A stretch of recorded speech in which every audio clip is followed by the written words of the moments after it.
Hello ඔයාලව සාදරයෙන් පිළිගන්නවා මගේ YouTube channel එකට. ඉතින් අද මම ඔයාලට මේ වීඩියෝ එකෙන් ගේන්නේ කටට රසට කොහොමද ඉස්ස බැදුමක් හදාගන්න කියලා. එහෙම කන්න කැමති නම් අනිවාර්යෙන් මේ වීඩියෝ එක බලන්න ඕන. ඉතින් ළමයි අපි ඉස්සරම කරන්න ඕනේ ඉස්ස ටික හොඳට හොදගෙන එයාලගේ පොත්තක් වගේ තියෙන උඩ අපි ඒක අයින් කරගන්න ඕනේ. ඉතින් මේ හැම ඉස්සගේ මේ විදිහට කරගන්න ඕනේ. මම නම් ඉස්ස 30ක් වගේ තමයි ගත්තේ. ඊට පස්සේ අපි ඒක සීසනින් කරගන්න ලුණු ටිකකුයි ගම්මිරිස් ටිකකුයි ඉස්සෝ දාපු භාජනයට දාලා හොඳට ඒක කලවම් කරගෙන සාමාන්‍ය විනාඩි 10ක් 15ක් වගේ සීසනින් එකක් කරගත්තා නම් ඇති. ඊට පස්සේ ළමයි ඒක සීසනින් වෙන්න තියලා මම ගන්නවා සුදු ලුණු. සාමාන්‍යයෙන් මම නම් ගත්තේ බික් 7ක් 8ක් වගේ. තව මට ලුණු කොළ තිබ්බේ නැති හින්දා මම ලීක්ස් තමයි ගත්තේ.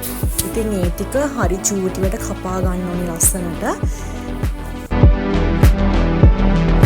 මේක හදන්න ඇත්තටම ගෙදර තියෙන බඩු වලින්ම පුළුවන් පොඩි දේවල් ටිකක් තමයි ඕනේ. සුදු ලුණු, ලීක්ස්, ලුණු කොළ තියෙනවා නම් ගොඩක් හොඳයි රහයි. එතකොට ඒ වගේ පොඩි දෙයක් තමයි ඕනේ මේක හදාගන්න. ඉතින් ඔයාලත් ගෙදර ඉන්න වෙලාවට try කරලා බලන්න කොහොමද රහට එනවද කියලා.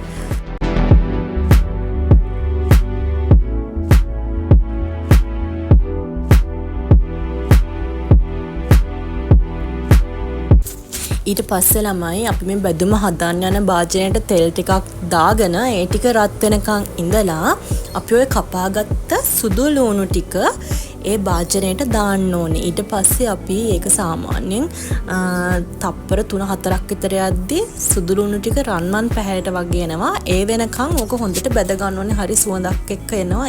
ඒ වෙනකන් හොඳට බැද ගන්න ඕනේ රන්වන් පාට එනකන්.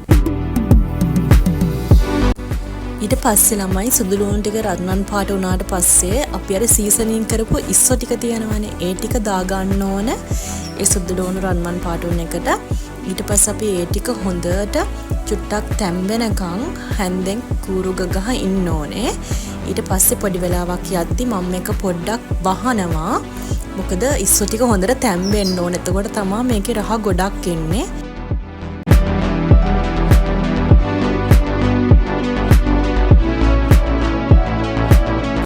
ඊට පස්සේ තප්පර 3-4ක් ගියාට පස්සේ මම ලිඩ් එක අරිනවා.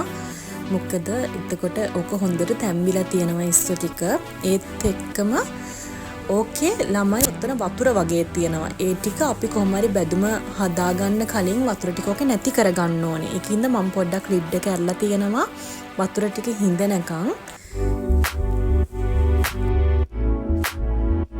දැන් නම් ළමයි ඉස්සෝ ටික ගානට තැම්බිලා තියෙන. දැන් චුට්ටක් ලිපේ ගින්දර අඩු කරගෙන ඕකට දාන්න ඕනේ කෑලි මිරිස් ටිකක්. කෑලි මිරිස් මම නම් දැම්මා තේ හැඳි 2ක් වගේ. චුට්ටක් සැරට කන්න ඕන නම් තව දාගන්න පුළුවන්. ඊට පස්සේ අපි හොඳට ආයෝක කලවම් කරන්න ඕන. ඊට පස්සේ ඔක කලවම් කරලා වුණාට පස්සේ මම ඕකට තක්කාලි සෝස් දාගන්නවා. ඒක ඔයාලට ඕන ගානට දාගන්න පුළුවන් තක්කාලි සෝස්. සාමාන්‍ය මේ සැන්දි 3ක් වගේ තමයි මම නම් ඔතෙන්ට දාගත්තේ.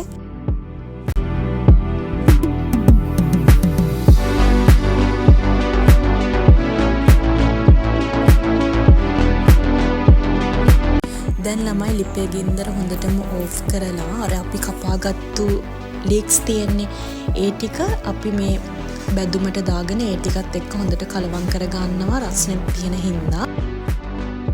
දැන් ළමයි මගේ ඉස්ස බැදුම රෙඩි.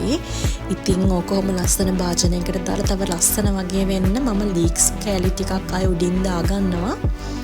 හරිම ලේසි. ඔයාලත් ගෙදර ඉන්නවා නම් හදලා බලන්න.